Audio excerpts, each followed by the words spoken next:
Hi everyone. So in this third presentation session of module 4, we are going to cover the below topics. So the topics we need to cover is what do you mean by inter-thread communication? Inter-thread communication andrena. Then with respect to inter-thread communication, we are going to solve two problems. The two problems we are going to solve with respect to inter-thread communication is the first one is producer-consumer problem and the second one is bounded buffer problem. You guys might be familiar with both the problems in operating system. In operating system also, we will encounter this kind of problems. Producer consumer problem ಮತ್ತೆ bounded buffer problem. So ಈ producer consumer ಪ್ರಾಬ್ಲಮ್ನು ಮತ್ತೆ bounded buffer ಪ್ರಾಬ್ಲಮ್ನು ಯಾವ ರೀತಿ ನಾವು ಒಂದು Java programmes ಗಳಿಂದ implement ಮಾಡ್ಕೋಬಹುದು ಅನ್ನೋದನ್ನ ಇಲ್ಲಿ ಕಲಿತೀವಿ. ಫಸ್ಟ್ ನಾವು ಈ ಪ್ರಾಬ್ಲಮ್ಸ್ ಗಳೇನಿದೆ ಅದ್ರದ್ದು ಡೆಫಿನೇಷನ್ಸ್ ನ ತಿಳ್ಕೊತೀವಿ. How this problems will work ಅನ್ನೋ ಡೆಫಿನೇಷನ್ಸ್ ತಿಳ್ಕೊತೀವಿ, ಅದ್ರದ್ದು ಎಕ್ಸ್ಪ್ಲನೇಷನ್ ತಿಳ್ಕೊತೀವಿ. Then later we shall move on to the Java programs. It is very much interesting and also you can expect one question from this particular 3 topics. ಈ 3 topics ಇಂದ exams ಅಲ್ಲಿ you can expect one question which will be equivalent to 8 marks. So 8 marks ಒಂದು question ಬರೋ chances ಇರುತ್ತೆ.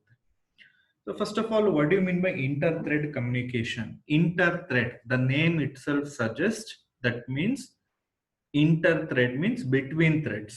Two or more threads which are communicating with each other by passing messages is called as inter-thread communication. ಎರಡು ಮೂರು ಥ್ರೆಡ್ಗಳು, ಈಗ multi threading ಅನ್ನೋ concept ನಾನೇನು explain ಮಾಡಿದ್ದೆ, ನಾನು ಲ್ಯಾಬ್ ಪ್ರೋಗ್ರಾಮ್ ಅಲ್ಲೂ ಎಕ್ಸ್ಪ್ಲೈನ್ ಮಾಡಿದ್ದೀನಿ. ಮಲ್ಟಿಪಲ್ ಥ್ರೆಡ್ ಸೈಮಲ್ಟೇನಿಯಸ್ ಆಗಿ ಎಕ್ಸಿಕ್ಯೂಟ್ ಆಗ್ತಾ ಇರುತ್ತೆ. For example, random number generate ಮಾಡಕ್ಕೆ ಒಂದು ಥ್ರೆಡ್ ಇತ್ತು, square of A number generate ಮಾಡಕ್ಕೆ ಒಂದು ಥ್ರೆಡ್ ಇತ್ತು, cube of A number generate ಮಾಡಕ್ಕೆ ಒಂದು ಥ್ರೆಡ್ ಇತ್ತು. ಸೊ ಈ ತರ ಮಲ್ಟಿಪಲ್ ಥ್ರೆಡ್ಸ್ ಒಂದು ಜಾವಾ ಪ್ರೋಗ್ರಾಮ್ ಅಲ್ಲಿ ಎಕ್ಸಿಕ್ಯೂಟ್ ಆಗ್ಬೇಕಾದ್ರೆ ಆ ಮಲ್ಟಿಪಲ್ ಥ್ರೆಡ್ಸ್ ಗಳು ಕಮ್ಯುನಿಕೇಟ್ ಮಾಡ್ಕೋತವೆ by passing messages between them. So ಆ ಮೆಸೇಜಸ್ ನ ಪಾಸ್ ಮಾಡ್ಕೋತವೆ. ಅದು ಯಾವ ರೀತಿ ಮೆಸೇಜಸ್ ನ ಪಾಸ್ ಮಾಡುತ್ತೆ, ಅದಕ್ಕೆ ಏನೇನ್ ಮೆಥಡ್ ನ ಕಾಲ್ ಮಾಡುತ್ತೆ ಅನ್ನೋದನ್ನ ನೆಕ್ಸ್ಟ್ ನೋಡ್ತೀವಿ. So inter process or inter thread communication ಅಂದ್ರೆ two or more threads communicating with each other by passing messages is called as inter thread communication. ಅದನ್ನ ನಾನು ಇಂಟರ್ ಥ್ರೆಡ್ ಕಮ್ಯುನಿಕೇಶನ್ ಅಂತ ಕರಿಬಹುದು. ಈ ಇಂಟರ್ ಥ್ರೆಡ್ ಕಮ್ಯುನಿಕೇಶನ್ ಅನ್ನೋ concept use ಮಾಡಿಕೊಂಡು ನಾನು ಸುಮಾರು ರಿಯಲ್ ಲೈಫ್ ಪ್ರಾಬ್ಲಮ್ಸ್ ಗಳನ್ನ ಸಾಲ್ವ್ ಮಾಡಬಹುದು. Real life problems in the sense ನಿಮ್ದು ಪ್ರೊಡ್ಯೂಸರ್ ಕನ್ಸ್ಯೂಮರ್ ಪ್ರಾಬ್ಲಮ್ ಆಗಿರ್ಬೋದು, ನಿಮ್ದು ಬೌಂಡೆಡ್ ಬಫರ್ ಪ್ರಾಬ್ಲಮ್ ಆಗಿರ್ಬೋದು. ಈ ಟೈಪ್ ಆಫ್ ಪ್ರಾಬ್ಲಮ್ಸ್ ನಾನು with the help of inter thread communication topic or concept I can easily solve them. So before going into the details of these problems, I will give some basic concepts. So ಕೆಲವೊಂದಷ್ಟು basic concepts ನ ಅರ್ಥ ಮಾಡಿಕೊಂಡು ಅದಾದ್ಮೇಲೆ ಈ problem ನ ಯಾವ ರೀತಿ ಒಂದು ಜಾವಾ ಪ್ರೋಗ್ರಾಮ್ ಮುಖಾಂತರ ಸಾಲ್ವ್ ಮಾಡಿದ್ದಾರೆ ಅನ್ನೋದನ್ನ ಅರ್ಥ ಮಾಡ್ಕೊಳ್ಳೋಣ. ಫಸ್ಟ್ ಆಫ್ ಆಲ್, ಈ ಪ್ರೊಡ್ಯೂಸರ್ ಕನ್ಸ್ಯೂಮರ್ ಪ್ರಾಬ್ಲಮ್ ಏನಿದೆ ಅದನ್ನ ಒಂದು classical problem for inter thread communication ಅಂತ ಕನ್ಸಿಡರ್ ಮಾಡ್ತಾರೆ. ಸೊ ನಿಮ್ಗೆ ಇಂಟರ್ ಥ್ರೆಡ್ ಕಮ್ಯುನಿಕೇಶನ್ ಅಂತ ಮೈಂಡ್ ಬಂದ ತಕ್ಷಣ concept, the first problem that should come to your mind is producer consumer problem. What happens in this producer consumer problem ಅಂದ್ರೆ, when a producer is producing data, producer ಡೇಟಾನ produce ಮಾಡ್ಬೇಕಾದ್ರೆ ನಿಮ್ದು consumer ಏನಿರ್ತಾನೆ, ಈ will B in polling state. What do you mean by in polling state ಅಂದ್ರೆ, he won't be able to receive the messages because the producer is producing the data. Thereby ನಿಮ್ consumer CPU cycles ಗಳನ್ನ waste ಮಾಡ್ತಾ ಇರ್ತಾನೆ. So whenever the producer is producing the data, the consumer won't be in a state to consume the data, that because the producer is producing. So ಅದಕ್ಕೆ consumer wait ಮಾಡ್ತಾ ಇರುತ್ತೆ. So wait ಮಾಡ್ತಾ ಇದ್ದಾಗ ಅದ್ರದ್ದು CPU cycles ಗಳನ್ನ consumer waste ಮಾಡ್ತಾ ಇರ್ತಾನೆ. ಇದನ್ನ ನಾನು ಪೋಲಿಂಗ್ ಅಂತಾನು ಕರಿತೀನಿ. ಅದೇ ರೀತಿ ಆಪೋಸಿಟ್ ಬಂದ್ರೆ, when the consumer is consuming data, consumer ಡೇಟಾನ ಕನ್ಸ್ಯೂಮ್ ಮಾಡ್ಬೇಕಾದ್ರೆ ನಿಮ್ ಪ್ರೊಡ್ಯೂಸರ್ ಪೋಲಿಂಗ್ ಸ್ಟೇಟ್ ಅಲ್ಲಿ ಇರುತ್ತೆ. ದೇರ್ ಬೈ ಪ್ರೊಡ್ಯೂಸರ್ದು CPU ಸೈಕಲ್ಸ್ ಗಳು ವೇಸ್ಟ್ ಆಗ್ತಾ ಇರುತ್ತೆ. ಪ್ರೊಡ್ಯೂಸರು ಐಡಲ್ ಆಗಿ ಪೋಲಿಂಗ್ ಸ್ಟೇಟ್ ಅಲ್ಲಿ ಕೂತ್ಕೊಂಡಿರೋದ್ರಿಂದ ಆ ಪ್ರೊಡ್ಯೂಸರ್ದು CPU ಸೈಕಲ್ಸ್ ಗಳು ವೇಸ್ಟ್ ಆಗ್ತಾ ಇರುತ್ತೆ. So these are the two ways in which wastage of CPU cycles takes place at both the ends. That means producer produce ಮಾಡ್ಬೇಕಾದ್ರೆ ಕನ್ಸ್ಯೂಮರು ಪೋಲಿಂಗ್ ಸ್ಟೇಟ್ ಅಲ್ಲಿ ಇರುತ್ತೆ, ಕನ್ಸ್ಯೂಮರ್ ಕನ್ಸ್ಯೂಮ್ ಮಾಡ್ಬೇಕಾದ್ರೆ ಪ್ರೊಡ್ಯೂಸರು ಪೋಲಿಂಗ್ ಸ್ಟೇಟ್ ಅಲ್ಲಿ ಇರುತ್ತೆ. ಈ ತರ ವೇಸ್ಟೇಜ್ ಆಫ್ CPU ಸೈಕಲ್ಸ್ ನ overcome ಮಾಡಕ್ಕೇನೆ we are implementing producer consumer problem using multi threading. ಈಗ ನಾನು ಏನು CPU ಸೈಕಲ್ಸ್ ಗಳು ವೇಸ್ಟ್ ಆಗ್ತಾ ಇದೆ ಅಂತ ಏನ್ ಎಕ್ಸ್ಪ್ಲೈನ್ ಮಾಡಿದೆ ಪ್ರೊಡ್ಯೂಸರ್ ಕನ್ಸ್ಯೂಮರ್ ಇಂದ, ಆ CPU ಸೈಕಲ್ಸ್ ವೇಸ್ಟೇಜ್ ನ ಅವಾಯ್ಡ್ ಮಾಡಕ್ಕೆ ಅಂತಾನೆ ನಾವು ಪ್ರೊಡ್ಯೂಸರ್ ಕನ್ಸ್ಯೂಮರ್ ಪ್ರಾಬ್ಲಮ್ ನ ಮಲ್ಟಿ ಥ್ರೆಡಿಂಗ್ ಅನ್ನೋ ಕಾನ್ಸೆಪ್ಟ್ ಯೂಸ್ ಮಾಡಿ ಇಂಪ್ಲಿಮೆಂಟ್ ಮಾಡ್ತೀವಿ. So we make sure we implement producer consumer problem with the help of a concept called as multi-threading. Adane solution anta kotirodu. So as you can see here, producer consumer problem using multi-threading is the solution in order to overcome this CPU cycles wastage. What happens here anta nodada. Here producer and consumer will be implemented as threads. Producer ನ ಒಂದ್ thread ಅಂತ consider ಮಾಡ್ತೀನಿ, consumer ನ ಒಂದು thread ಅಂತ consider ಮಾಡ್ತೀನಿ. ಜೊತೆಗೆ ಈ ಪ್ರೊಡ್ಯೂಸರು ಕನ್ಸ್ಯೂಮರು ಒಂದಕ್ಕೊಂದು ಕಮ್ಯುನಿಕೇಟ್ ಸಹ ಮಾಡ್ಕೋಬಹುದು. ಯಾವ ರೀತಿ ಕಮ್ಯುನಿಕೇಟ್ ಮಾಡ್ಕೋತವೆ? By sending messages. ನೀವು ಯಾವ ರೀತಿ ವಾಟ್ಸಪ್ ಅಲ್ಲಿ ಚಾಟ್ ಮಾಡ್ತಿರೋ, ಒಬ್ರಿಗೆ ಮೆಸೇಜ್ ಕಳಿಸಿ ಸೆಂಡ್ ಮತ್ತೆ ರಿಸೀವ್ ಮಾಡ್ತಿರೋ, ಅದೇ ರೀತಿ ನಿಮ್ ಪ್ರೊಡ್ಯೂಸರು ಮತ್ತೆ ಕನ್ಸ್ಯೂಮರು ಸಹ they will communicate with each other by sending messages. Producer will be implemented as one thread, consumer will be implemented as another thread. Both the threads or both producer and consumer will communicate with each other by passing messages. So ಈ ತರ messages ನ pass ಮಾಡ್ಕೊಂಡು communicate ಮಾಡೋದ್ರಿಂದ producer produce ಮಾಡ್ತಾ ಇದ್ದಂಗೆನೆ ತಕ್ಷಣ consumer consume ಮಾಡ್ತಾನೆ, consumer consume ಮಾಡ್ತಾ ಇದ್ದಂಗೆ ತಕ್ಷಣ ಪ್ರೊಡ್ಯೂಸರು ಪ್ರೊಡ್ಯೂಸ್ ಮಾಡ್ತಾನೆ.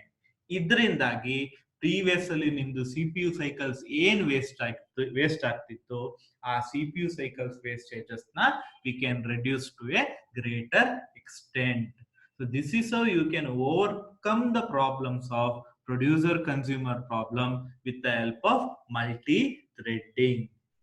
How they will communicate with each other? nim producer consumer yav reeti communicate madkotave andre with the help of below mentioned methods. Illi nanu ಏನು methods na mention ಮಾಡಿದೀನಿ, ಈ methods na use ಮಾಡ್ಕೊಂಡು nim producer consumer communicate ಮಾಡ್ಕೊತವೆ.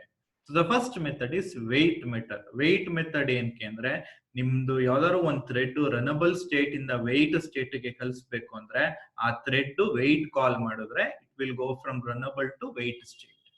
So runnable ಇಂದ wait state ಹೋಗುತ್ತೆ, ಆ particular thread weight method ನ ಕಾಲ್ ಮಾಡಿದ್ರೆ. The next method is notify. ಈ ತರ ನಾ ಏನಾದ್ರು ನೋಟಿಫೈ ಮೆಥಡ್ ನ ಕಾಲ್ ಮಾಡಿದ್ರೆ ಯಾವ ಥ್ರೆಡ್ ಸ್ಲೀಪ್ ಮೋಡ್ ಅಲ್ಲಿ ಇರುತ್ತೆ ಅಥವಾ ವೇಟಿಂಗ್ ಮೋಡ್ ಅಲ್ಲಿ ಇರುತ್ತೆ, it will return back to runnable state. ಯಾವ್ದಾದ್ರು ಒಂದು ಥ್ರೆಡ್ ಸ್ಲೀಪ್ ಮೋಡ್ ಅಥವಾ ವೇಟಿಂಗ್ ಮೋಡ್ ಅಲ್ಲಿ ಇದ್ರೆ ಅದು ರನಬಲ್ ಸ್ಟೇಟ್ ಗೆ ವಾಪಸ್ ರಿಟರ್ನ್ ಆಗ್ಬೇಕು ಅಂದ್ರೆ then I can call notify. For example ಈಗ ಎ ಅಂತ ಒಂದು ಥ್ರೆಡ್ ಇದೆ, ಬಿ ಅಂತ ಒಂದು ಥ್ರೆಡ್ ಇದೆ. ಈಗ ಎ ಥ್ರೆಡ್ ನೋಟಿಫೈ ಅಂತ ಕಾಲ್ ಮಾಡಿದ್ರೆ ಬಿ ಥ್ರೆಡ್ ಏನಾದ್ರು ಸ್ಲೀಪ್ ಮೋಡ್ ಅಲ್ಲಿ ಇದ್ರೆ it can again return back to runnable state. Next notify all. Notify all ಅಂದ್ರೆ ಈಗ 3 ಥ್ರೆಡ್ ಇದೆ ಅಂದ್ಕೊಳ್ಳಿ, ಎ ಅಂತ ಒಂದು ಥ್ರೆಡ್, ಬಿ ಅಂತ ಒಂದು ಥ್ರೆಡ್, ಸಿ ಅಂತ ಒಂದು thread.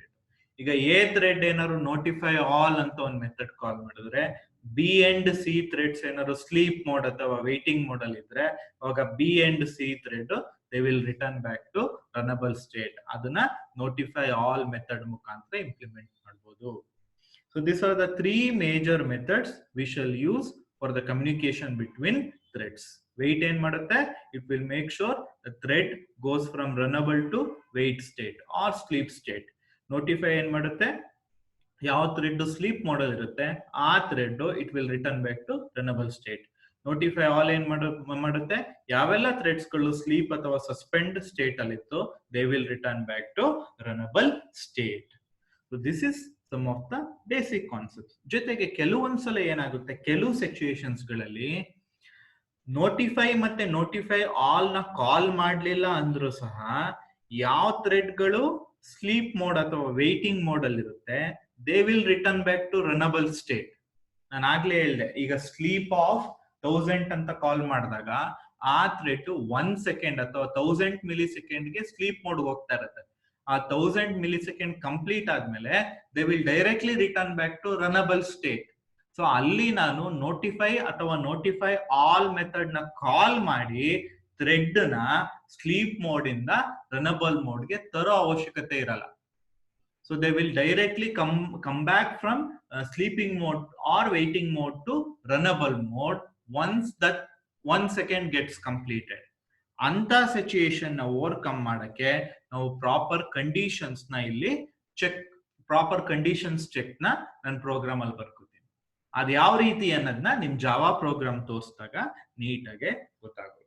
So this are some of the basic concept. Inter thread communication ಅಂದ್ರೆ ಏನು, ಪ್ರೊಡ್ಯೂಸರ್ ಕನ್ಸ್ಯೂಮರ್ ಪ್ರಾಬ್ಲಮ್ ಅಲ್ಲಿ ಯಾವ ರೀತಿ CPU ಸೈಕಲ್ಸ್ ವೇಸ್ಟ್ ಆಗ್ತಾ ಇತ್ತು, ಆ ಪ್ರೊಡ್ಯೂಸರ್ ಕನ್ಸ್ಯೂಮರ್ ಪ್ರಾಬ್ಲಮ್ ಅಲ್ಲಿ ಏನ್ CPU ಸೈಕಲ್ಸ್ ವೇಸ್ಟ್ ಆಗ್ತಾ ಇತ್ತು ಅದನ್ನ ಓವರ್ಕಮ್ ಮಾಡಕ್ಕೆ ಈ ಪ್ರೊಡ್ಯೂಸರ್ ಕನ್ಸ್ಯೂಮರ್ ಪ್ರಾಬ್ಲಮ್ ನ ಮಲ್ಟಿ ಥ್ರೆಡಿಂಗ್ ಯೂಸ್ ಮಾಡಿ ಇಂಪ್ಲಿಮೆಂಟ್ ಮಾಡ್ತೀವಿ. ಈ ಮಲ್ಟಿ ಥ್ರೆಡಿಂಗ್ ಯೂಸ್ ಮಾಡಿ ಇಂಪ್ಲಿಮೆಂಟ್ ಮಾಡಿದಾಗ we make sure we use 3 main methods.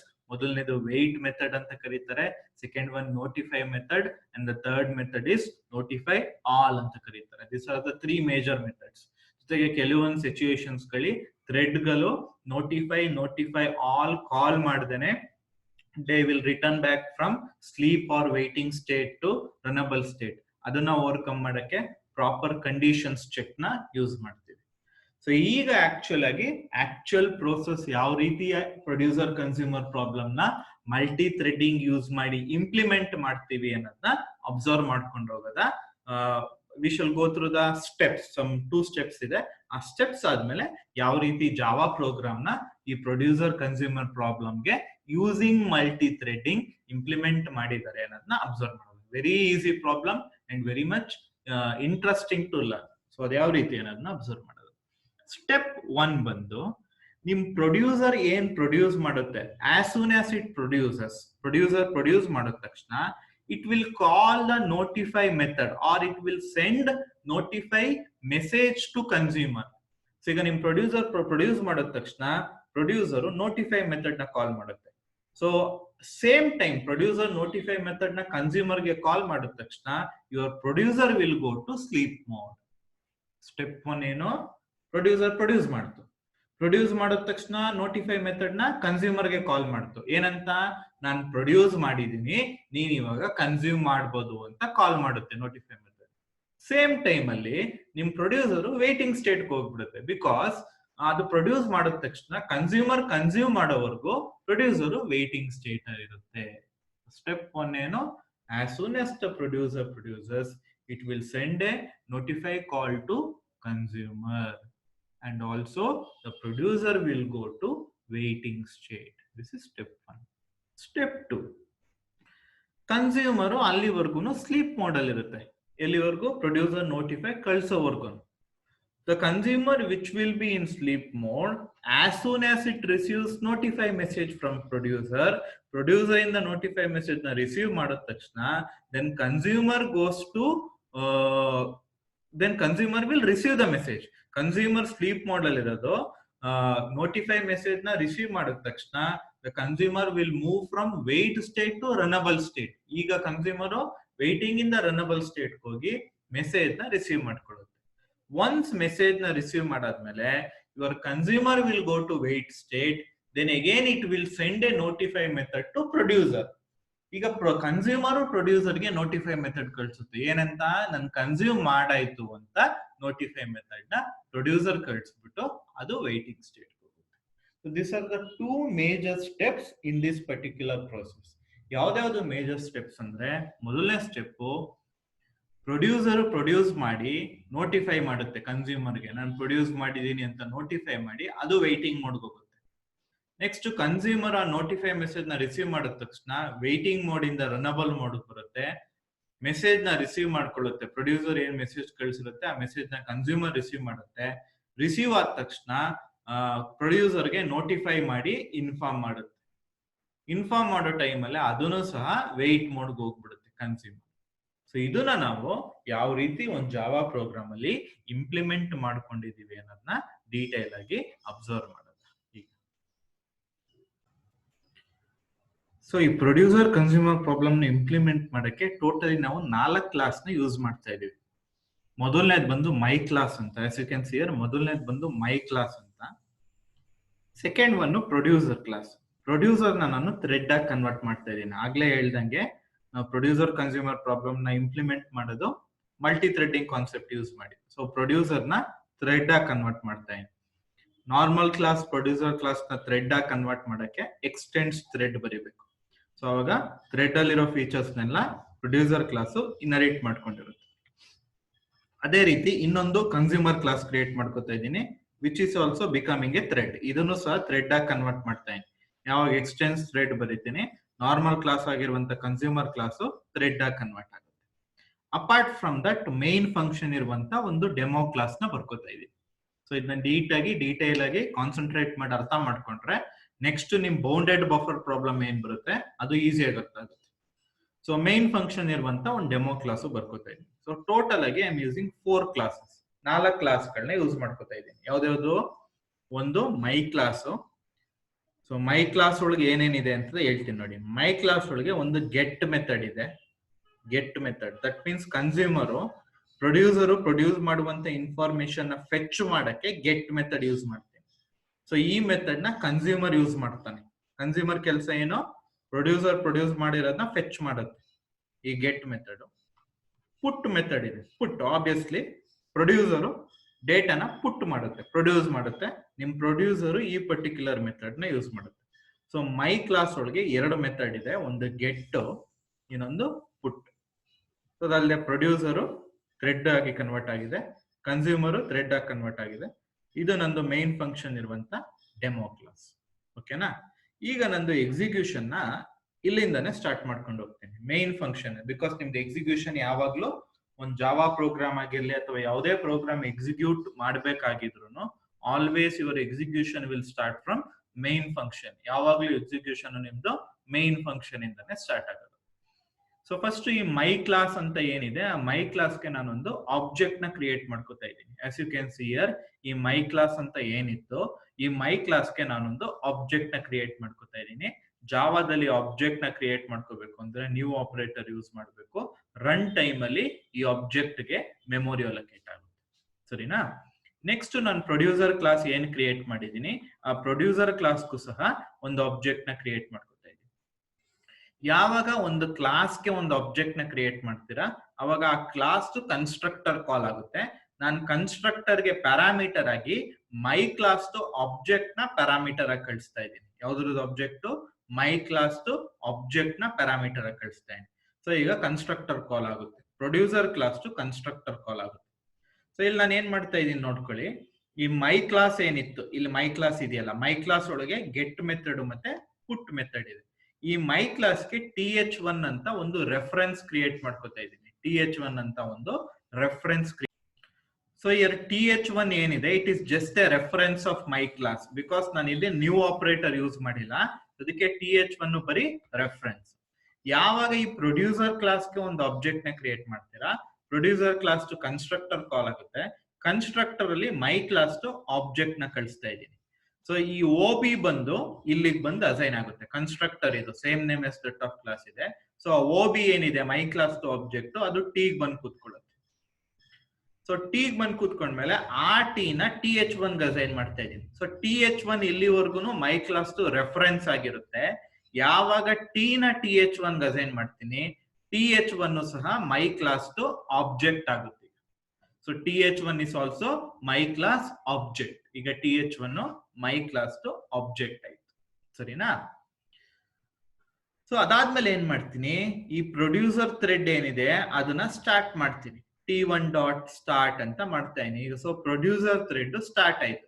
ಯಾವಾಗ ಒಂದ್ ಥ್ರೆಡ್ ಸ್ಟಾರ್ಟ್ ಮೆಥಡ್ ಕಾಲ್ ಮಾಡುತ್ತೆ, ಆ ಥ್ರೆಡ್ ರನ್ ಮೆಥಡ್ ಗೆ ಕಾಲ್ ಹೋಗುತ್ತೆ. ಸೊ ಆ ಥ್ರೆಡ್ ರನ್ ಮೆಥಡ್ ಇಲ್ಲಿದೆ ನೋಡಿ, ರನ್ ಮೆಥಡ್ ಗೆ ಕಾಲ್ ಬಂತು. ಸೊ ಪ್ರೊಡ್ಯೂಸರ್ ರನ್ ಮೆಥಡ್ ಗೆ ಕಾಲ್ ಬಂತು. ಸೊ ರನ್ ಮೆಥಡ್ ಒಳಗೆ ಏನ್ ಮಾಡಿದೀನಿ, ಒಂದು ಫಾರ್ ಲೂಪ್ ಬರ್ಕೊಂಡು ಫಾರ್ ಲೂಪ್ ನ 1 to 3 ರನ್ ಮಾಡ್ತಾ ಇದ್ದೀನಿ. ಫಾರ್ ಲೂಪ್ ನ 1 to 3. ಈ TH1 ಏನಿತ್ತು ಮೈ ಕ್ಲಾಸ್ ಆಬ್ಜೆಕ್ಟ್ ಇತ್ತಲ್ಲ TH1, ಆ TH1 ಮುಖಾಂತರ ಪುಟ್ ಮೆಥಡ್ ನ ಕಾಲ್ ಮಾಡ್ತಾ ಇದ್ದೀನಿ. ನಾನು ಆಗ್ಲೇ ಹೇಳ್ದೆ ನಿಮ್ದು ಮೈ ಕ್ಲಾಸ್ ಒಳಗೆ ಗೆಟ್ ಟು ಮತ್ತೆ ಪುಟ್ ಮೆಥಡ್ ಇರೋದು. So my class to get to put method ನ ಕಾಲ್ ಮಾಡ್ಬೇಕಾದ್ರೆ ಮೈ ಕ್ಲಾಸ್ ಆಬ್ಜೆಕ್ಟ್ ಏನಿತ್ತು TH1, ಆ TH1 ಮುಖಾಂತರ ಪುಟ್ ಮೆಥಡ್ ನ ಕಾಲ್ ಮಾಡ್ತಾ ಇದ್ದೀನಿ. ಸೊ ಈ ಪುಟ್ ಮೆಥಡ್ ನ ಕಾಲ್ ಮಾಡ್ಬೇಕಾದ್ರೆ ಐಗೆ ವ್ಯಾಲ್ಯೂ ಇನಿಷಿಯಲಿ 1 ಇರುತ್ತೆ, 1 ನ ಕಳಿಸ್ತಾ ಇದ್ದೀನಿ. ಸೊ ಐಗೆ ಈಗ ಇನಿಷಿಯಲಿ ವ್ಯಾಲ್ಯೂ 1 ಇರುತ್ತೆ. ಸೊ ಪುಟ್ ಮೆಥಡ್ ಕಾಲ್ ಮಾಡಿದಾಗ ಈ ವ್ಯಾಲ್ಗೆ 1 ಬಂದು ಕೂತ್ಕೊಂಡಿರುತ್ತೆ. ಸೊ ವ್ಯಾಲ್ ಅಲ್ಲಿ ಈಗ 1 ಇದೆ. ಸೊ ಇಲ್ಲಿ ನಾನು ಕಂಡೀಷನ್ ಚೆಕ್ ಮಾಡ್ತಾ ಇದ್ದೀನಿ. ನಾನು ಆಗ್ಲೇ ಹೇಳಿದ್ನಲ್ಲ, ಕೆಲವೊಂದು ಥ್ರೆಡ್ಗಳು ನಿಮ್ದು ವೇಟಿಂಗ್ ಮೋಡ್ ಇಂದ ನೋಟಿಫೈ ಅಲ್ಲಿ ಕಾಲ್ ಮಾಡ್ದೇನೆ ಡೈರೆಕ್ಟ್ ಆಗಿ ರನಬಲ್ ಸ್ಟೇಟ್ ಬರುತ್ತೆ. ಆ ಡೈರೆಕ್ಟ್ ಆಗಿ ರನಬಲ್ ಸ್ಟೇಟ್ ಗೆ ಬರೋದನ್ನ ಅವಾಯ್ಡ್ ಮಾಡಕ್ಕೇನೆ ಈ ಎಕ್ಸ್ಟ್ರಾ ಕಂಡೀಷನ್ ಚೆಕಿಂಗ್ ಮಾಡ್ತಾ ಇರೋದು. So extra condition checking. So ಈಗ ಫ್ಲಾಗ್ ಏನಿದೆ, ಆ ಫ್ಲಾಗ್ ನ ಇಲ್ಲಿ ನಾನು ಡಿಕ್ಲೇರ್ ಮಾಡ್ಕೊಂಡಿದ್ದೀನಿ ಮೈ ಕ್ಲಾಸ್ ಅಲ್ಲಿ. ಸೊ ಮೈ ಕ್ಲಾಸ್ ಅಲ್ಲಿ ಫ್ಲಾಗ್ ಏನಿದೆ, ಇನಿಷಿಯಲಿ ಫ್ಲಾಗ್ ಫಾಲ್ಸ್ ಸೆಟ್ ಆಗಿರುತ್ತೆ. ಇನಿಷಿಯಲಿ ಫ್ಲಾಗ್ ಏನ್ ಸೆಟ್ ಆಗಿದೆ, ಫಾಲ್ಸ್ ಸೆಟ್ ಆಗಿರುತ್ತೆ. ಇನಿಷಿಯಲ್ ಪಾಯಿಂಟ್ ಆಫ್ ಟೈಮ್ ಅಲ್ಲಿ ಫ್ಲಾಗ್ ಫಾಲ್ಸ್ ಇರುತ್ತೆ. ಸೊ ಈಗ ನಾನು ಕಂಡೀಷನ್ ಚೆಕ್ ಮಾಡಿದಾಗ ಫ್ಲಾಗ್ ಫಾಲ್ಸ್ ಆದ್ರೆ ಕಂಡೀಷನ್ ಫಾಲ್ಸ್ ಆಯ್ತು. ಸೊ ಕಂಡೀಷನ್ ಫಾಲ್ಸ್ ಆಯ್ತು ಅಂದ್ರೆ ಟ್ರೈ ಕ್ಯಾಚ್ ಬ್ಲಾಕ್ ಒಳಗೆ ಹೋಗೋದಿಲ್ಲ. ಸೊ ಟ್ರೈ ಕ್ಯಾಚ್ ಬ್ಲಾಕ್ ಒಳಗೆ ಹೋಗೋದಿಲ್ಲ, ಆವಾಗ ಇಲ್ಲಿಗೆ ಬರುತ್ತೆ. ಸೊ ಇಲ್ಲಿಗೆ ಬಂದು ವ್ಯಾಲ್ಯೂ ನಾನು ಏನ್ ಕಳ್ಸಿರ್ತೀನಿ, 1 ಇರುತ್ತೆ ವ್ಯಾಲ್ಯೂ. ಆ 1 ನ ನಾನು ಏನ್ ಆಬ್ಜೆಕ್ಟ್ ನ ಕಾಲ್ ಮಾಡಿದ್ದೀನಿ ಆ ಆಬ್ಜೆಕ್ಟ್ ಗೆ ಅಸೈನ್ ಮಾಡ್ತೀನಿ. ಸೊ ಈಗ ಫ್ಲಾಗ್ ನ ಟ್ರೂಕ್ ಸೆಟ್ ಮಾಡ್ತೀನಿ. ಈಗ ಫ್ಲಾಗ್ ನ ಏನ್ ಸೆಟ್ ಮಾಡ್ತೀನಿ, ಟ್ರೂಕ್ ಸೆಟ್ ಮಾಡ್ತೀನಿ. ಯಾವಾಗ ಫ್ಲಾಗ್ ಟ್ರೂಕ್ ಸೆಟ್ ಆಗುತ್ತೆ ಅವಾಗ ನಿಮ್ ಪ್ರೊಡ್ಯೂಸರ್ ನೋಡಿ ಈಗ ಕಂಡೀಷನ್ ಟ್ರೂ ಆಗುತ್ತೆ. ಇಫ್ ಆಫ್ ಟ್ರೂ ಆಯ್ತು, ಕಂಡೀಷನ್ ಟ್ರೂ ಆದಾಗ ನಿಮ್ ಪ್ರೊಡ್ಯೂಸರ್ ವೇಟಿಂಗ್ ಸ್ಟೇಟ್ ಹೋಗುತ್ತೆ. ಇದು ಪ್ರೊಡ್ಯೂಸರ್ ಕೆಲಸ, ಪ್ರೊಡ್ಯೂಸರ್ ಪ್ರೊಡ್ಯೂಸ್ ಮಾಡ್ತಾ ಇರೋದು. ನಿಮ್ ಪ್ರೊಡ್ಯೂಸರ್ ವೇಟಿಂಗ್ ಸ್ಟೇಟ್ ಹೋಗುತ್ತೆ. ಫ್ಲಾಗ್ ಏನ್ ಸೆಟ್ ಆಗಿದೆ, ಈಗ ಟ್ರೂ ಸೆಟ್ ಆಗಿದೆ. ಅದಾದ್ಮೇಲೆ ನಿಮ್ಗೆ ಯೂಸರ್ ಗೆ ಇನ್ಫಾರ್ಮೇಶನ್ ಗೊತ್ತಾಗ್ಲಿ ಅನ್ಬಿಟ್ಟು ಪ್ರೊಡ್ಯೂಸರ್ ಪ್ರೊಡ್ಯೂಸಿಂಗ್ ಅನ್ಬಿಟ್ಟು 1 ಅಂತ ಪ್ರಿಂಟ್ ಆಗುತ್ತೆ. ಸೊ ಇದು ಪ್ರೊಡ್ಯೂಸ್ ಆದ ತಕ್ಷಣ ನೋಟಿಫೈ ಮಾಡುತ್ತೆ. ಯಾರಿಗ್ ನೋಟಿಫೈ ಮಾಡುತ್ತೆ, ಕನ್ಸ್ಯೂಮರ್ ನೋಟಿಫೈ ಮಾಡುತ್ತೆ. ಏನಂತ ನೋಟಿಫೈ ಮಾಡುತ್ತೆ, ನಾನು ಪ್ರೊಡ್ಯೂಸ್ ಮಾಡಿದೀನಿ, ನೀನೀಗ ಕನ್ಸ್ಯೂಮ್ ಮಾಡು ಅಂತ ಪ್ರೊಡ್ಯೂಸರ್ಗೆ ನೋಟಿಫೈ ಮಾಡುತ್ತೆ. ಸೊ ಈಗ ಗೆಟ್ ಮೆಥಡ್ ಬರ್ತೀನಿ. ಸೊ ಇಲ್ಲಿ ಗೆಟ್ ಮೆಥಡ್ ಅಲ್ಲಿ ಕನ್ಸ್ಯೂಮ್ ಮಾಡುತ್ತೆ. ಈಗ ಫ್ಲಾಗ್ ಏನ್ ಸೆಟ್ ಆಗಿದೆ, ಟ್ರೂ ಸೆಟ್ ಆಗಿದೆ, ಜೊತೆಗೆ ಪ್ರೊಡ್ಯೂಸರ್ ಕನ್ಸ್ಯೂಮರ್ ಗೆ ನೋಟಿಫೈ ಮಾಡಿದೆ. ಸೊ ಈಗ ನಾನು ಫ್ಲಾಗ್ ಚೆಕ್ ಮಾಡಿದಾಗ ಫ್ಲಾಗ್ ಟ್ರೂ ಆಗಿದೆ. ಸೊ ನಾಟ್ ಆಫ್ ಟ್ರೂ ಏನಾಯ್ತು, ಫಾಲ್ಸ್ ಆಯ್ತು. So not of true false ಆಗೋದ್ರಿಂದ ಇಲ್ಲಿ ಟ್ರೈ ಕ್ಯಾಚ್ ಬ್ಲಾಕ್ ಒಳಗೆ ಕನ್ಸ್ಯೂಮರ್ ಹೋಗೋದಿಲ್ಲ. ಈಗ ಕನ್ಸ್ಯೂಮರ್ ಈಗ ರನಬಲ್ ಸ್ಟೇಟ್ ಬಂದಿದೆ. ಈಗ ಕನ್ಸ್ಯೂಮರ್ ರನಬಲ್ ಸ್ಟೇಟ್ ಅಲ್ಲಿ ಕನ್ಸ್ಯೂಮರ್ ಕನ್ಸ್ಯೂಮಿಂಗ್ 1 ಅಂತ ಪ್ರಿಂಟ್ ಮಾಡಿ. ಸೊ ಕನ್ಸ್ಯೂಮರ್ ಕನ್ಸ್ಯೂಮ್ ಮಾಡಿದ ತಕ್ಷಣ ಅದ್ರದ್ದು ಫ್ಲಾಗ್ ನ ಫಾಲ್ಸ್ ಸೆಟ್ ಮಾಡ್ಕೊಬೇಕು. ಯಾವಾಗ ಫ್ಲಾಗ್ ಫಾಲ್ಸ್ ಸೆಟ್ ಆಗುತ್ತೆ, ನಾಟ್ ಆಫ್ ಫಾಲ್ಸ್ ಏನಾಯ್ತು, ಟ್ರೂ ಆಯ್ತು. ಫಾಲ್ಸ್ ಸೆಟ್ ಆದ ತಕ್ಷಣ ನಿಮ್ ಕನ್ಸ್ಯೂಮರ್ ವೇಟಿಂಗ್ ಸ್ಟೇಟ್ ಹೋಗುತ್ತೆ. ಕನ್ಸ್ಯೂಮರ್ ವೇಟಿಂಗ್ ಸ್ಟೇಟ್ ಹೋಗ್ಬೇಕಾದ್ರೆ ನೋಟಿಫೈ ಮಾಡುತ್ತೆ. ಯಾರಿಗೆ ನೋಟಿಫೈ ಮಾಡುತ್ತೆ, ಪ್ರೊಡ್ಯೂಸರ್ಗೆ ನೋಟಿಫೈ ಮಾಡುತ್ತೆ. ಏನಂತ, ನಾನು ಕನ್ಸ್ಯೂಮ್ ಮಾಡಾಯ್ತು, ನೀನ್ ಪುನಃ ಪ್ರೊಡ್ಯೂಸ್ ಮಾಡು ಅಂತ ನೋಟಿಫೈ ಮಾಡುತ್ತೆ. ಸೊ ಅವಾಗ ಅಗೈನ್ ಈ ಮೆಥಡ್ ಬರುತ್ತೆ, ಪುಟ್ ಮೆಥಡ್ಗೆ. ಸೊ ಪುಟ್ ಮೆಥಡ್ ಅಲ್ಲಿ ಈಗ ಫ್ಲಾಗ್ ಏನಾಗಿದೆ, ಫಾಲ್ಸ್ ಆಗಿದೆ. ಫ್ಲಾಗ್ ಫಾಲ್ಸ್ ಆಗಿರೋದ್ರಿಂದ ನಿಮ್ದು ಪ್ರೊಡ್ಯೂಸರ್ ವೆಯ್ಟ್ ಅಲ್ಲಿ ಇರಲ್ಲ, ಜೊತೆಗೆ ನೋಟಿಫೈ ಆಗಿರುತ್ತೆ. ನಿಮ್ ಪ್ರೊಡ್ಯೂಸರ್ ಈಗ ರನಬಲ್ ಸ್ಟೇಟ್ ಆಗಿರುತ್ತೆ. ಸೊ ಈ ತರ ನಿಮ್ ಪ್ರೊಡ್ಯೂಸರ್ ಪ್ರೊಡ್ಯೂಸ್ ಮಾಡಿದಾಗ ಕನ್ಸ್ಯೂಮರ್ ವೇಟಿಂಗ್ ಸ್ಟೇಟ್ ಅಲ್ಲಿ ಇರುತ್ತೆ. ನಿಮ್ ಕನ್ಸ್ಯೂಮರ್ ಕನ್ಸ್ಯೂಮ್ ಮಾಡ್ತಾ ಇದ್ದಾಗ ಪ್ರೊಡ್ಯೂಸರ್ ವೇಟಿಂಗ್ ಸ್ಟೇಟ್ ಅಲ್ಲಿ. ಈ ತರ ನಿಮ್ ಪ್ರೊಡ್ಯೂಸರ್ ಕನ್ಸ್ಯೂಮರ್ ಪ್ರಾಬ್ಲಮ್ ನ ನಾವು ಇಂಪ್ಲಿಮೆಂಟ್ ಮಾಡೋದು. ಸೊ ಇಲ್ಲಿ ಅದೇ ರೀತಿ ನಾನು ಪ್ರೊಡ್ಯೂಸರ್ಗೆ ಹೇಳ್ದೆ ಅಲ್ವಾ, ಅದೇ ರೀತಿ ನಿಮ್ ಕನ್ಸ್ಯೂಮರ್ ಕ್ಲಾಸ್ಗೆ ಒಂದು ಆಬ್ಜೆಕ್ಟ್ ನ ಕ್ರಿಯೇಟ್ ಮಾಡ್ತೀನಿ. ಯಾವಾಗ ಒಂದು ಕ್ಲಾಸ್ಗೆ ಆಬ್ಜೆಕ್ಟ್ ಕ್ರಿಯೇಟ್ ಮಾಡ್ತೀನಿ, ಆ ಕ್ಲಾಸ್ ಟು ಕನ್ಸ್ಟ್ರಕ್ಟರ್ ಕಾಲ್ ಆಗುತ್ತೆ. ಆ ಕ್ಲಾಸ್ ಟು ಕನ್ಸ್ಟ್ರಕ್ಟರ್ ಅಲ್ಲಿ ನಾನು ಮೈ ಕ್ಲಾಸ್ ಟು ಆಬ್ಜೆಕ್ಟ್ ನ ಪಾಸ್ ಮಾಡ್ತಾ ಇದ್ದೀನಿ. ಸೊ ಇಲ್ಲಿ ಕನ್ಸ್ಯೂಮರ್ ಏನಿದೆ ನೋಡಿ, ಇಲ್ಲಿ ಕನ್ಸ್ಯೂಮರ್ ಈ ಮೈ ಕ್ಲಾಸ್ಗೆ ಫಸ್ಟ್ TH2 ಅಂತ ರೆಫರೆನ್ಸ್ ಕ್ರಿಯೇಟ್ ಮಾಡಿದೆ. ಯಾವಾಗ ಈ OB ಬಂದು T ಗೆ ಕೂತ್ಕೊಳ್ಳುತ್ತೆ, ಆ T ನ TH2 ಹಾಕ್ತೀನಿ. ಈಗ TH2 my class to object ಆಯ್ತು. ಆ ಮೈ ಕ್ಲಾಸ್ ಟು ಆಬ್ಜೆಕ್ಟ್ ಮುಖಾಂತರ ಈ T2 ಡಾಟ್ ಸ್ಟಾರ್ಟ್ ಕಾಲ್ ಮಾಡಿದಾಗ ಈ ಕನ್ಸ್ಯೂಮರ್ದು ರನ್ ಮೆಥಡ್ ಕಾಲ್ ಆಗುತ್ತೆ. ಅಲ್ಲಿ ನಾನು TH2 ಅಂತ ಏನ್ ಮೈ ಕ್ಲಾಸ್ ಆಬ್ಜೆಕ್ಟ್ ಇದೆ ಅದ್ರ ಮುಖಾಂತರ ಗೆಟ್ ಮೆಥಡ್ ನ ಕಾಲ್ ಮಾಡ್ತೀನಿ. ಸೊ ಈ ಗೆಟ್ ಮೆಥಡ್ ನ ಕಾಲ್ ಮಾಡಿದಾಗ ಸೊ ಇಲ್ಲಿ ಗೆಟ್ ಮೆಥಡ್ ಕಾಲ್ ಆಗಿ ಒಂದು ವ್ಯಾಲ್ಯೂ ರಿಟರ್ನ್ ಆಗುತ್ತೆ. ಅದಕ್ಕೋಸ್ಕರ ಇಲ್ಲಿ ನೀವು ಇಂಟ್ ಎ ಅಂತ ಏನಾದ್ರು ಈಕ್ವಲ್ಸ್ ಅಂತ ಒಂದು ವ್ಯಾಲ್ಯೂ ಹಾಕೋಬೇಕು. ಇಲ್ಲಿ ಮಿಸ್ ಆಗೋಗಿದೆ, int value is equal to ಅಂದ್ಬಿಟ್ಟು ಹಾಕೊಳ್ಳಿ. ಸೊ ಯಾವ ರೀತಿ ಇಲ್ಲಿ ಪ್ರೊಡ್ಯೂಸರ್ ಕನ್ಸ್ಯೂಮರ್ ಸಿಂಕ್ರೊನೈಸೇಷನ್ ಆಗುತ್ತೆ ಅಂದ್ರೆ, ಪ್ರೊಡ್ಯೂಸರು ಪ್ರೊಡ್ಯೂಸ್ ಮಾಡ್ಬೇಕಾದ್ರೆ ಫ್ಲಾಗ್ ಫಾಲ್ಸ್ ಇರುತ್ತೆ. ಸೊ ಅವಾಗ ವೇಟಿಂಗ್ ಸ್ಟೇಟ್ಗೆ ಹೋಗಲ್ಲ, ಪ್ರೊಡ್ಯೂಸರು ಪ್ರೊಡ್ಯೂಸ್ ಮಾಡ್ಬಿಡುತ್ತೆ. ಪ್ರೊಡ್ಯೂಸ್ ಮಾಡಿದ ತಕ್ಷಣ ಫ್ಲಾಗ್ ನ ಟ್ರೂ ಸೆಟ್ ಮಾಡ್ಕೊಳ್ಳುತ್ತೆ. ಫ್ಲಾಗ್ ಟ್ರೂ ಆದ ತಕ್ಷಣ ಪ್ರೊಡ್ಯೂಸರು ವೇಟಿಂಗ್ ಮೋಡ್ ಹೋಗುತ್ತೆ, ಜೊತೆಗೆ ಕನ್ಸ್ಯೂಮರ್ಗೆ ನೋಟಿಫೈ ಮಾಡುತ್ತೆ ನಾನು ಪ್ರೊಡ್ಯೂಸ್ ಮಾಡಾಗಿದೆ ನೀನ್ ಕನ್ಸ್ಯೂಮ್ ಮಾಡು ಅಂತ. ಅವಾಗ ಕನ್ಸ್ಯೂಮರ್ಗೆ ಹೋಗುತ್ತೆ, ಫ್ಲಾಗ್ ಟ್ರೂ ಆಗಿರುತ್ತೆ. ಕನ್ಸ್ಯೂಮರ್ ಬಂದಾಗ ಫ್ಲಾಗ್ ಟ್ರೂ ಆಗಿರೋದ್ರಿಂದ ನಾಟ್ ಆಫ್ ಟ್ರೂ ಫಾಲ್ಸ್ ಆಯ್ತು. ಅವಾಗ consumer wait in the runnable state ಬರುತ್ತೆ. ಕನ್ಸ್ಯೂಮರ್ ಕನ್ಸ್ಯೂಮ್ ಮಾಡ್ಕೊಳ್ಳುತ್ತೆ, ಪುನಃ ಫ್ಲಾಗ್ ನ ಫಾಲ್ಸ್ ಸೆಟ್ ಮಾಡುತ್ತೆ. ಯಾವಾಗ ಫ್ಲಾಗ್ ಫಾಲ್ಸ್ ಆಯ್ತು, ನಾಟ್ ಆಫ್ ಫಾಲ್ಸ್ ಟ್ರೂ ಆಯ್ತು, ಅವಾಗ ಕನ್ಸ್ಯೂಮರ್ ವೆಯ್ಟ್ ಮೋಡ್ಗೆ ಹೋಗುತ್ತೆ. ಕನ್ಸ್ಯೂಮರ್ ವೆಯ್ಟ್ ಮೋಡ್ಗೆ ಹೋಗಿ ಪ್ರೊಡ್ಯೂಸರ್ಗೆ ನೋಟಿಫೈ ಮಾಡುತ್ತೆ ನಾನು ಕನ್ಸ್ಯೂಮ್ ಮಾಡಾಯ್ತು, ನೀನ್ ಇವಾಗ ಪ್ರೊಡ್ಯೂಸ್ ಮಾಡು ಅಂತ. ಈಗ ಪ್ರೊಡ್ಯೂಸರು ವೇಟಿಂಗ್ ಮೋಡ್ ಇಂದ ರನಬಲ್ ಮೋಡ್ ಬಂದು ಪ್ರೊಡ್ಯೂಸ್ ಮಾಡ್ತಾ ಇರುತ್ತೆ. ಈ ತರ producer consumer through wait and notify methods ಮುಖಾಂತರ ಎರಡೂನು ಕಮ್ಯುನಿಕೇಟ್ ಮಾಡ್ಕೋತವೆ. So this is how we can reduce wastage of CPU cycles in producer consumer problem with the help of wait and notify method. Apart from wait and notify, we are using one extra condition check. ಈ flag ನ use ಮಾಡ್ತಾ ಇದೀವಿ. ಯಾವಾಗ flag true ಆಗುತ್ತೆ ಅವಾಗ producer wait ಹೋಗುತ್ತೆ, flag falls ಆದಾಗ producer produce ಮಾಡುತ್ತೆ. ಅದೇ ರೀತಿ ಇಲ್ಲಿ ಫ್ಲಾಗ್ ಫಾಲ್ಸ್ ಆದಾಗ ಈ ನಾಟ್ ಆಫ್ ಫಾಲ್ಸ್ ಟ್ರೂ ಆಗುತ್ತೆ, ಅವಾಗ ಕನ್ಸ್ಯೂಮರ್ ವೇಟ್ ಹೋಗುತ್ತೆ. ಫ್ಲಾಗ್ ಟ್ರೂ ಆದಾಗ ನಾಟ್ ಆಫ್ ಟ್ರೂ ಫಾಲ್ಸ್ ಆಗುತ್ತೆ, ಅವಾಗ ಕನ್ಸ್ಯೂಮರ್ ಕನ್ಸ್ಯೂಮ್ ಮಾಡುತ್ತೆ. ಕನ್ಸ್ಯೂಮ್ ಮಾಡಾದ್ಮೇಲೆ ಪ್ರೊಡ್ಯೂಸರ್ಗೆ ನೋಟಿಫೈ ಮಾಡುತ್ತೆ. ಪ್ರೊಡ್ಯೂಸರ್ ಸಹ ಪ್ರೊಡ್ಯೂಸ್ ಮಾಡಾದ್ಮೇಲೆ ಕನ್ಸ್ಯೂಮರ್ಗೆ ನೋಟಿಫೈ ಮಾಡುತ್ತೆ. So this is how I created two threads, that is producer is one thread, consumer is one thread. Then I created object for producer and consumer. Through those object I call the start method. It will call the respective run method of producer and consumer thread. Then I achieved synchronization with the help of wait and notify methods. Wait ಮತ್ತೆ notify method ಮುಖಾಂತರ synchronization achieve ಮಾಡಿದ್ವಿ. ಜೊತೆಗೆ ಒಂದು extra condition check ಅನ್ನು flag ಅನ್ನು ಒಂದು variable ಮುಖಾಂತರ use ಮಾಡ್ತೀವಿ. So this is a producer and consumer communicate with each other with the help of a concept called as multi-threading. In this particular case, there won't be any wastage of CPU cycles. ಏನು wastage of CPU cycles ಇರಲ್ಲ. ನಿಮ್ಮ output ನೋಡೋ ತರ producer produce ಮಾಡ್ತಾರೆ one, ತಕ್ಷಣ consumer consume ಮಾಡ್ಕೊಳ್ಳೋದು. Producer produce ಮಾಡಿದ ತಕ್ಷಣ ಪ್ರೊಡ್ಯೂಸರ್ ವೇಟ್ ಹೋಗ್ತಾನೆ, ಕನ್ಸ್ಯೂಮರ್ಗೆ ನೋಟಿಫೈ ಮಾಡ್ತಾನೆ, ಕನ್ಸ್ಯೂಮರ್ ಕನ್ಸ್ಯೂಮ್ ಮಾಡ್ಕೊಳ್ಳೋದು.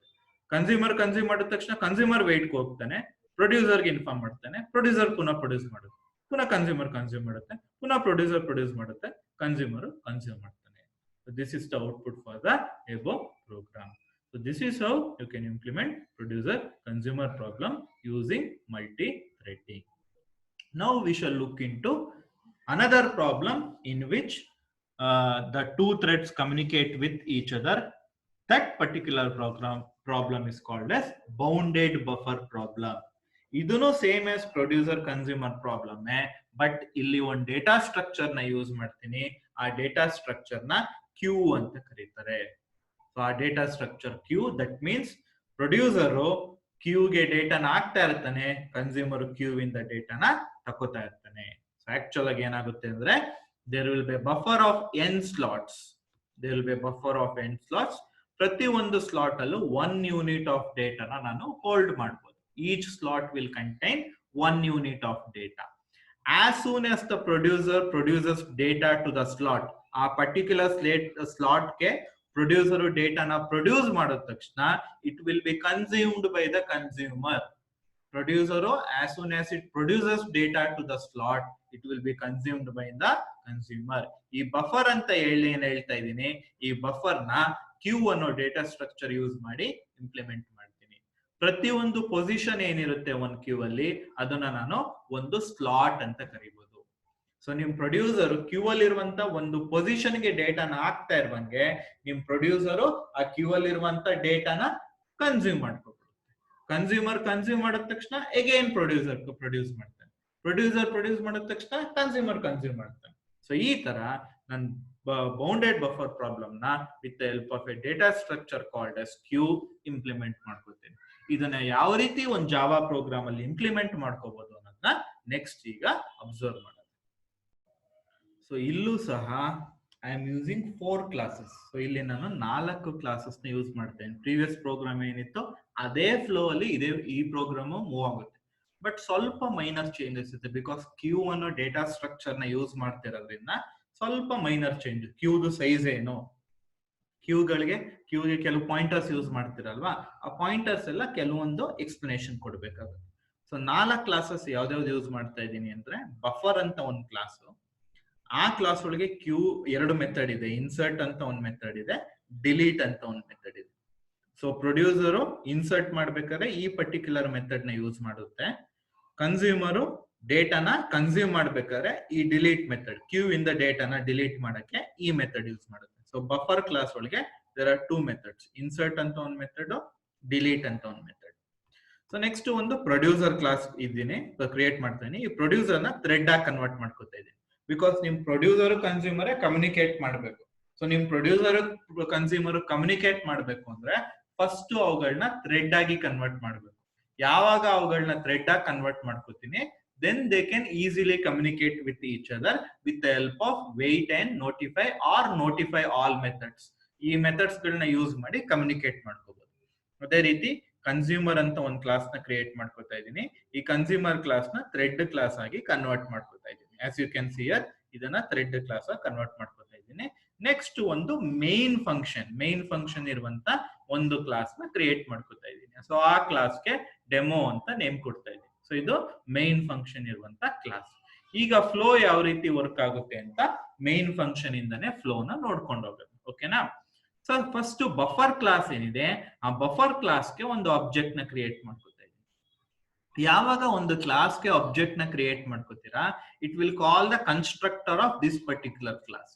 ಸೊ ಈಗ ಈ ಕ್ಲಾಸ್ ಕನ್ಸ್ಟ್ರಕ್ಟರ್ ಕಾಲ್ ಆಗುತ್ತೆ. ಸೊ ಕನ್ಸ್ಟ್ರಕ್ಟರ್ಗೆ ನಾನು ಒಂದು ಪ್ಯಾರಾಮೀಟರ್ ಪಾಸ್ ಮಾಡ್ತಾ ಇದ್ದೀನಿ, 5 ಅಂತ ಒಂದು ಪ್ಯಾರಾಮೀಟರ್ ಪಾಸ್ ಮಾಡ್ತಾ ಇದ್ದೀನಿ. ಈಗ ಬಫರ್ ಕ್ಲಾಸ್ ಹೋಗೋದು. ಸೊ ಇಲ್ಲಿ ಬಫರ್ ಕ್ಲಾಸ್ ಅಲ್ಲಿ ಏನೇನಿದೆ ಅಂತ ಹೇಳ್ಕೊಂಡು ಹೋಗ್ತೀನಿ ನೋಡಿ. ಸೊ ಪಾಯಿಂಟರ್ಸ್ ಗಳಿದೆ, ರೇರ್ ಅಂತ ಏನು, ಕ್ಯೂ, ನಿಮ್ ಕ್ಯೂ ಹೆಂಗ್ ಇಂಪ್ಲಿಮೆಂಟ್ ಆಗುತ್ತೆ, ರೇರು -1 ಇರುತ್ತೆ, ಫ್ರಂಟ್ 0 ಇರುತ್ತೆ. ಸೊ ನಾನು ಏನಾದ್ರು ಎಲಿಮೆಂಟ್ ನ ಇನ್ಸರ್ಟ್ ಮಾಡ್ಬೇಕು ಅಂದ್ರೆ ರೇರ್ ನ ಇನ್ಕ್ರಿಮೆಂಟ್ ಮಾಡ್ತೀನಿ. -1 ಇನ್ಕ್ರಿಮೆಂಟ್ ಮಾಡಿದ್ರೆ ರೇರು 0 ಆಗುತ್ತೆ. 0 ಆದ್ಮೇಲೆ ಎಲಿಮೆಂಟ್ ನ ಇನ್ಸರ್ಟ್ ಮಾಡ್ತೀನಿ. ಸೊ ಅದನ್ನ ಇಲ್ಲಿ ಇನಿಷಿಯಲೈಸೇಷನ್ ಮಾಡ್ಕೊಂಡಿದ್ದಾನೆ. ರೇರ್ ಅಂತ ಒಂದು ಪಾಯಿಂಟರ್ ಇದೆ, ಫ್ರಂಟ್ ಅಂತ ಒಂದು ಪಾಯಿಂಟರ್ ಇದೆ. ಕ್ಯೂ ಸೈಜ್ ಅಲ್ಲಿ ಕ್ಯೂ ಅಲ್ಲಿ ಎಷ್ಟು ನಂಬರ್ ಆಫ್ ಎಲಿಮೆಂಟ್ಸ್ ಇದೆ ಅನ್ನೋದನ್ನ ಕ್ಯೂ ಸೈಜ್ ಅಲ್ಲಿ ಸ್ಟೋರ್ ಮಾಡ್ತಾ ಇದ್ದೀನಿ. ಸೊ ನೆಕ್ಸ್ಟ್ ಕ್ಯೂ ಅಂತ ಒಂದು ಅರೇ ಕ್ರಿಯೇಟ್ ಮಾಡ್ಕೊತಿದ್ದೀನಿ ಬಿಕಾಸ್ ನಿಮ್ದು ಸ್ಟ್ಯಾಕ್ ಆಗಿರ್ಬೋದು, ಕ್ಯೂ ಆಗಿರೋದು ಎಲ್ಲಾ data structure you should implement with the help of arrays use ಮಾಡಿ ಇಂಪ್ಲಿಮೆಂಟ್ ಮಾಡಬೇಕು. ಸೊ ಕ್ಯೂ ಅಂತ ಒಂದು ಅರೇ ಕ್ರಿಯೇಟ್ ಮಾಡ್ಕೊತಾ ಇದ್ದೀನಿ, ಎಂಟಿ ಅರೇ, ನಾನೇನು ಎಲಿಮೆಂಟ್ಸ್ ಹಾಕಿಲ್ಲ. ಸೊ ನೆಕ್ಸ್ಟ್ ಮ್ಯಾಕ್ಸ್ ಅಂತ ಒಂದು ಹಾಕೋತಾ ಇದ್ದೀನಿ. ಈ ಮ್ಯಾಕ್ಸ್ ಏನಿರುತ್ತೆ ಅಂದ್ರೆ ಎಷ್ಟು ಕ್ಯೂ ಸೈಜ್ ಅನ್ನೋದನ್ನ ಮ್ಯಾಕ್ಸ್ ಅಲ್ಲಿ ಸ್ಟೋರ್ ಮಾಡ್ತೀನಿ. So queue size max contains the queue size. So ಇಲ್ಲಿ ನಾನು ಏನ್ ಬಫರ್ಗೆ ಆಬ್ಜೆಕ್ಟ್ ನ ಕ್ರಿಯೇಟ್ ಮಾಡಿದೆ, ಆಬ್ಜೆಕ್ಟ್ ನ ಕ್ರಿಯೇಟ್ ಮಾಡಿದಾಗ ಬಫರ್ ಕ್ಲಾಸ್ ಕನ್ಸ್ಟ್ರಕ್ಟರ್ ಕಾಲ್ ಆಗುತ್ತೆ. ಆ ಕನ್ಸ್ಟ್ರಕ್ಟರ್ ಗೆ 5 ಅಂತ ವ್ಯಾಲ್ಯೂನ ಪಾಸ್ ಮಾಡ್ತಾ ಇದ್ದೀನಿ. ಸೊ ಈ 5 ಅಂತ ವ್ಯಾಲ್ಯೂ ಬಂದು ಈ ಸೈಜ್ ಅಸೈನ್ ಆಗುತ್ತೆ. ಸೊ ಈ ಬಫರ್ ಇದು constructor because it is having same name as the top class. So size ಗೆ ಬಂದು 5 ಕೂತ್ಕೊಳ್ಳುತ್ತೆ, ಆ ಸೈಜ್ ನ ಮ್ಯಾಕ್ಸ್ ಅಸೈನ್ ಮಾಡ್ತಾ ಇದ್ದೀನಿ. ಸೊ ಈ 5 ಬಂದು ಕ್ಯೂದು size, that means I can insert a maximum of 5 element. 5 element ಗಿಂತ ಜಾಸ್ತಿ ಕ್ಯೂ ಒಳಗೆ ಇನ್ಸರ್ಟ್ ಮಾಡಕ್ ಆಗೋದಿಲ್ಲ. ನೆಕ್ಸ್ಟ್ ರೇರ್ ನ ಇನಿಷಿಯಲೈಸ್ ಮಾಡ್ಕೋತಾ ಇದ್ದೀನಿ, -1, ಫ್ರಂಟ್ ನ 0 ಇನಿಷಿಯಲೈಸ್ ಮಾಡ್ತಾ ಇದೀನಿ. Queue size stands for number of elements. ಒಂದು ಸಿಚುಯೇಷನ್ ಅಲ್ಲಿ, ಯಾವ್ದಾದ್ರು ಒಂದು ಸಿಚುಯೇಷನ್ ಅಲ್ಲಿ ಕ್ಯೂ ಒಳಗೆ ಎಷ್ಟು ನಂಬರ್ ಆಫ್ ಎಲಿಮೆಂಟ್ಸ್ ಇದೆ ಅನ್ನೋದನ್ನ ತೋರಿಸ್ತಾ ಇರುತ್ತೆ. ಸೊ ಇಲ್ಲಿ 0 ಅಂತ ಹಾಕೊಂಡಿದ್ದೀನಿ, ದಟ್ ಮೀನ್ಸ್ ಪ್ರೆಸೆಂಟ್ಲಿ ಕ್ಯೂ ಒಳಗೆ ಯಾವುದೇ ಎಲಿಮೆಂಟ್ ಇಲ್ಲ. ಈಗ ನನ್ನ ಕ್ಯೂ ಅರೇ ಏನಿತ್ತು ಇದಕ್ಕೆ ಮೆಮೊರಿ ಕ್ರಿಯೇಟ್ ಮಾಡ್ಕೋತಾ ಇದ್ದೀನಿ. ಸೊ ಎಷ್ಟು ಮೆಮೊರಿ ಕ್ರಿಯೇಟ್ ಮಾಡ್ಕೊರುತ್ತೆ, ಮ್ಯಾಕ್ಸ್ ಏನ್ ಅಸೈನ್ ಆಗಿದೆ, 5 ಅಸೈನ್ ಆಗಿದೆ. So new int of 5 integer locations ನ ಅಲೋಕೇಟ್ ಮಾಡುತ್ತೆ. ಸೊ 5 ಕಾನ್ಸಿಕ್ಯೂಟಿವ್ ಇಂಟೀಜರ್ ಲೊಕೇಶನ್ಸ್ ಈಗ ಅಲೋಕೇಟ್ ಆಗಿರುತ್ತೆ ಕ್ಯೂ ಒಳಗೆ. ಸೊ ಇಷ್ಟು ಅರ್ಥ ಆಯ್ತು ಅಂತ ಅನ್ಕೊಂಡಿದ್ದೀನಿ. ಸೊ ಕ್ಯೂ ಒಳಗೀಗ 5 ಇಂಟೀಜರ್. ಸೊ ಇಷ್ಟು ಕ್ಯೂ ಮೇಲೆ. ಸೊ ಒಂದು 5 ಎಲಿಮೆಂಟ್ಸ್ ಇರುವಂತ ಕ್ಯೂ ನ ಕ್ರಿಯೇಟ್ ಮಾಡ್ಕೊಂಡ್ವಿ. ರೇರು -1 ಗೆ ಪಾಯಿಂಟ್ ಮಾಡ್ತಾ ಐತೆ, ಫ್ರಂಟ್ 0 ಗೆ ಪಾಯಿಂಟ್ ಮಾಡ್ತಾ ಐತೆ, ಜೊತೆಗೆ 5 ಮೆಮೊರಿ ಲೊಕೇಶನ್ಸ್ ನ ಕಾನ್ಸಿಕ್ಯೂಟಿವ್ ಮೆಮೊರಿ ಲೊಕೇಶನ್ಸ್ ನ ಕ್ರಿಯೇಟ್ ಮಾಡಿ ಇಟ್ಕೊಂಡಿದ್ದೀನಿ. ಸೊ ನೆಕ್ಸ್ಟ್ ಪ್ರೊಡ್ಯೂಸರ್ ಏನಿತ್ತು, ನಾನು ಪ್ರೊಡ್ಯೂಸರ್ಗೆ ಒಂದು ಆಬ್ಜೆಕ್ಟ್ ನ ಕ್ರಿಯೇಟ್ ಮಾಡ್ಕೋತಾ ಇದ್ದೀನಿ. ಯಾವಾಗ ಒಂದು ಕ್ಲಾಸ್ಗೆ ಆಬ್ಜೆಕ್ಟ್ ನ ಕ್ರಿಯೇಟ್ ಮಾಡ್ತೀರಾ, ಆ ಕ್ಲಾಸ್ ಕನ್ಸ್ಟ್ರಕ್ಟರ್ ಕಾಲ್ ಆಗುತ್ತೆ. ಈ ಕನ್ಸ್ಟ್ರಕ್ಟರ್ ಗೆ ನಾನು ಬಫರ್ ಕ್ಲಾಸ್ ಆಬ್ಜೆಕ್ಟ್ ನ ಪ್ಯಾರಾಮೀಟರ್ ಆಗಿ ಕಳಿಸ್ತಾ ಇದ್ದೀನಿ. ನೋಡಿ, ಅಬ್ಸರ್ವ್ ಮಾಡಿ, ಈ ಬಫರ್ ಕ್ಲಾಸ್ ಏನಿದೆ, ಈ ಬಫರ್ ಕ್ಲಾಸ್ ಆಬ್ಜೆಕ್ಟ್ ನ ಪ್ಯಾರಾಮೀಟರ್ ಆಗಿ ಕಳಿಸ್ತಾ ಇದ್ದೀನಿ. ಸೊ ಈಗ ನಾನು ಪ್ರೊಡ್ಯೂಸರ್ ಕ್ಲಾಸ್ ಹೋದಾಗ ಫಸ್ಟ್ ಬಫರ್ ಕ್ಲಾಸ್ ಏನಿತ್ತು ಆ ಬಫರ್ ಕ್ಲಾಸ್ಗೆ ನಾನು ಒಂದು ರೆಫರೆನ್ಸ್ ನ ಕ್ರಿಯೇಟ್ ಮಾಡ್ಕೊಂಡಿದ್ದೀನಿ. ಇದು ಕ್ಲಾಸ್ ನೇಮ್ ಬಿ ಕ್ಯಾಪ್ಸ್ ಇದೆ, ಇದು ರೆಫರೆನ್ಸ್ ನೇಮ್ ಬಿ ಸ್ಮಾಲ್ ಇದೆ. ಸೊ ಈ ಬಫರ್ ಕ್ಲಾಸ್ಗೆ ಒಂದು ರೆಫರೆನ್ಸ್ ಕ್ರಿಯೇಟ್ ಮಾಡ್ಕೊಂಡಿದ್ದೀನಿ. ನೆಕ್ಸ್ಟ್ ಈ ಏನ್ ಪಾಸ್ ಮಾಡ್ತೀನಿ ಒ ಬಿ ಆಬ್ಜೆಕ್ಟ್ ಏನ್ ಪಾಸ್ ಮಾಡಿದೀನಿ ಈ ಬಫರ್ ಕ್ಲಾಸ್ ಟು ಆಬ್ಜೆಕ್ಟ್, ಆ ಒ ಬಿ ಬಂದು ಈ ಬಿ ಕೂತ್ಕೊಳ್ಳುತ್ತೆ. ಈಗ B buffer class to object ಆಗಿ ಕನ್ವರ್ಟ್ ಆಯ್ತು. ಆ ಬಿ ನ ಈ ರೆಫರೆನ್ಸ್ ಇತ್ತಲ್ಲ ಈ ಬಿ ಸ್ಮಾಲ್ ಆಗ್ಬೇಕು, ಈ ರೆಫರೆನ್ಸ್ ಬಫರ್ಗೆ ಅಸೈನ್ ಮಾಡ್ತೀನಿ. ಯಾವಾಗ ಈ ಬಿ ರೆಫರೆನ್ಸ್ ಬಫರ್ಗೆ ಅಸೈನ್ ಆಯ್ತು, ಈ ಬಫರ್ ಸಹ ಈಗ ಬಫರ್ ಕ್ಲಾಸ್ ಟು ಆಬ್ಜೆಕ್ಟ್ ಆಗಿ ಕನ್ವರ್ಟ್ ಆಗುತ್ತೆ. ಸೊ ದಿಸ್ ಬಫರ್ ಆಲ್ಸೋ ಈಗ ಬಫರ್ ಕ್ಲಾಸ್ ಟು ಆಬ್ಜೆಕ್ಟ್ ಆಗಿ ಕನ್ವರ್ಟ್ ಆಗಿದೆ.